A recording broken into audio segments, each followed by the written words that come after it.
this demo shows FRER function. CUC enable FRER. It set replication from port 3 to port 2 and port 1.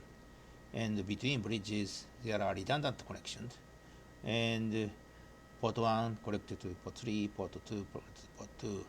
And in bridge 2, elimination is set. So from port 3 to port 1 and port 2 to port 1. That data go to listener.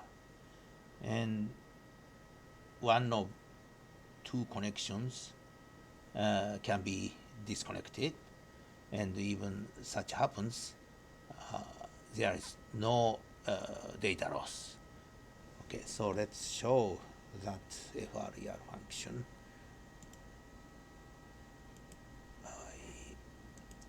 I have to first enable FRER. So in here, let's say it's domain 00 and bridge 01, and I write data FRER policy 1, right, and make sure it's set FRER 0. Okay, then back to CUC, and then I connect listener, video talker listener here. Then set data, okay, it's connected, and talker is running, listener start running, okay. So now video, I think video is running, okay, right? So now let's disconnect one of two connections.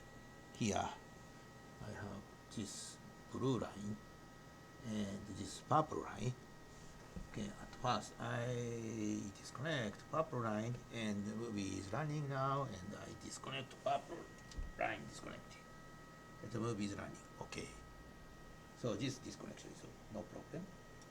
And then back this line. And then disconnect this blue line. Disconnect blue line. Okay, so movie is okay, running all right, showing good data. Again, back disconnection. And then disconnect purple line again. It's okay. So if I both disconnect, it's stop, of course. If I disconnect too, then stop, like that. So it shows how FRER works. And it's controlled by CUC, enable, disable.